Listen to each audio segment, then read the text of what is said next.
While taking down violent street gangs in Minneapolis. This afternoon, federal officials provided an update and say it's part of the federal violent crime strategy. Take a look at what federal and local officials had to say.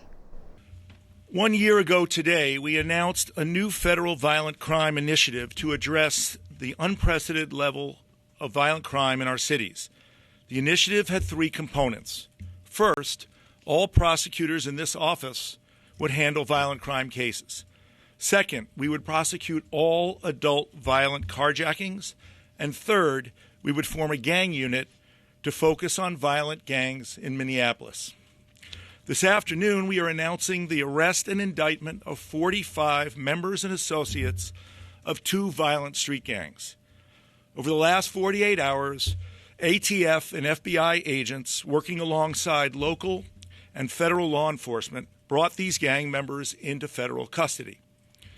The defendants are charged with crimes ranging from participating in a criminal organization under RICO to using firearms in furtherance of murder and drug trafficking. Today's announcement marks a fundamental change in how we address gang violence. Starting with these charges, we are prosecuting street gangs as the criminal organizations they are. The charges we announced today are a significant step forward in our effort to reduce violent crime in Minneapolis. For the past year, we, together, have been carefully and deliberately building these cases against the criminal organizations that are Minneapolis street gangs. And this is just the first step. We will continue to bring gang cases as we dismantle them and reduce the threat they pose to our city. There are three Minneapolis-based violent gangs: the Highs, the Lows, and the Bloods. The Highs and the Lows are focused in North Minneapolis, divided by Broadway, and the Bloods operate primarily in South Minneapolis. Today, in our first set of gang indictments, we are bringing RICO and related charges against 45 members of the Highs and the Bloods. This slide summarizes the charges and the defendants in today's cases, and all of these slides will be available to the media. We have charged 28 members and associates of the Highs and 17 members and associates of the Bloods. And the defendants are charged with a long list of federal crimes, from RICO to using a firearm in relation to murder. The indictments unsealed today allege that the defendants engaged in a brutal and unrelenting trail of violence over the course of years. Violence such as revenge killings, assaults, and shootings that included the murder of innocent bystanders. Traditionally, our approach to gun violence has been to charge violent offenders crime by crime, shooting by shooting, case by case. And we will continue to do so in order to take violent offenders off the street in this manner.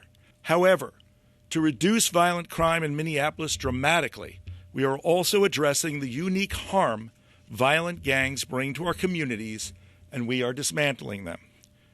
These first indictments illustrate the new shift in our approach. We are addressing gang violence for what it is: organized criminal activity.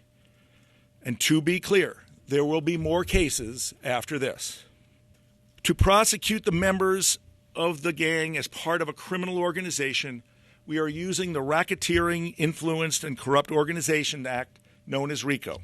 Let me explain briefly how RICO works. First, we established that the gang, here, the Highs and the Bloods, are a criminal enterprise, and that members participate in that enterprise through a pattern of racketeering activity. Racketeering activity can be anything from state crimes, such as assaults, robberies, and murders, to federal violent crimes. Once we establish that the gang fits this description, all members of the gang can be prosecuted together, and all of their crimes, referred to as racketeering acts, are admissible at trial. Rather than trying one crime at a time, all violent crimes that fit the RICO statute are tried together, as are all gang members who committed any of those crimes. This is a powerful and effective tool for dismantling criminal organizations, and it carries its own set of penalties, including life in prison for gang members who commit murder. To highlight the effectiveness of RICO, here is a list of all shootings and murders included in the Highs and Bloods indictments. 20 shootings and 7 murders in just these indictments. And these are just a snapshot of gang-related shootings in our city. This long list of shootings and murders dating back 7 years demonstrates what I said earlier, that these gangs and gang members have created a brutal and unrelenting trail of violence in Minneapolis. This city has faced an unprecedented spike in violent crime in recent years. Gangs have held this community hostage, terrorizing local residents, running their operations from local businesses, engaging in blood feuds with rival groups, all tearing at the very fabric of our society. These gangs, including the Highs and the Bloods, pose a greater danger to society than those who commit isolated incidents. These groups often have a hierarchy. They engage in long-running, bloody disputes with other gangs, and they can and indeed do recruit young, often susceptible children into their illicit ways. These organized criminal groups require an organized response from law enforcement, and that is why we are here. The criminal division and all of its resources are brought to bear. This case is a textbook example of what we can accomplish when all of our components of the Department of Justice work together, shoulder to shoulder with our local partners and with other agencies. We cannot combat violent crime through prosecution or incarceration alone. Enforcement is a tool, it is an important one, but it is not our only tool. As this city knows all too well, we must engage with the community to understand its plight and to build necessary trust, that we are here to help solve community problems, not to cause them. I am confident that through our continuing work, we can help build safer, stronger communities for us all. But for the trigger pullers, the drug dealers, and violent gang members, this partnership that you're seeing here today, state, local, federal law enforcement officer, ATF, FBI, Minneapolis Police, Sheriff's Department, everybody here, and these prosecutors, this team is a nightmare. The 2 gang indictments that were unsealed today represent a powerful 1-2 punch against violent crime in Minneapolis. Community members are sharing their concerns, their stress, and their fear around the level of violent crimes in the community.